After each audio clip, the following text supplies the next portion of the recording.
Hey everybody, this is Mark here. Just figured I'd make this quick video on how to use a 24x harness for an LS on a 58x motor. I actually didn't even know it was this easy, so Matt Happel actually I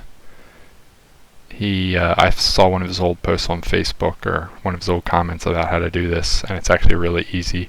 So I figured I'd just make a quick video, show you how to do it.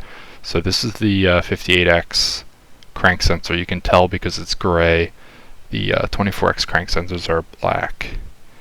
So the problem is this little tooth here inside the sensor is in the way of the harness. You can either cut, with a razor blade, cut into the harness and kind of notch that out because there's like a blockage there. Or what I did is I just took the crank sensor and cut that tooth out with a razor blade as best I could. It only took, a couple minutes. And then, I just kept test fitting the plug to see if it would fit in, cutting a little more and a little more until it fit in. It didn't take that long. So the plug just has to be able to fit in there.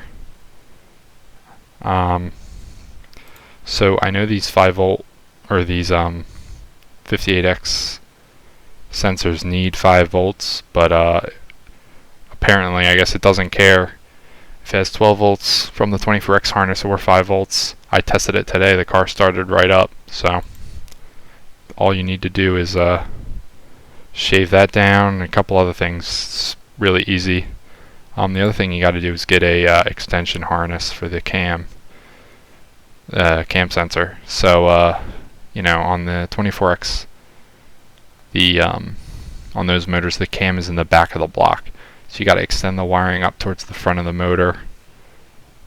And then also the wiring is slightly different. So these outer wires are actually flipped, which this harness will do it for you.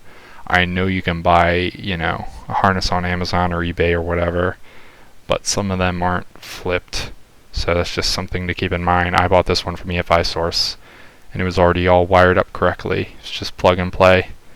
Plug the 24x, cam wire in here, and then put this in the front timing cover, the cam sensor, plugged right up.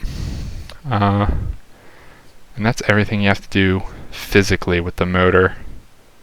It's pretty straightforward. After that, you have to go into the Tuner Studio software and change the settings. So I have a gold box, so this is the settings I used. I got this right off Matt's sloppy tune cabinet. This is actually the Fairmont tune. I just looked at the trigger wheel settings, and this is what they were. You can either use this picture or go to the tune cabinet and grab it yourself. This is for the gold box. So this one's got the dual wheel, the crank and cam sensor. The Microsquirt just needs the one. So the settings are slightly different. So this is the micro settings, and this is the MS3 or the gold box settings. But after you change those few things, it should work just fine. You don't have to do any crazy stuff with the wiring trying to get it down to 5 volts. It will work on the 58x motor with 12 volts on this off the harness to the sensors, so super easy. That's it. If you have any questions, you can message me or comment down below. Alright, I'll see you guys in the next video.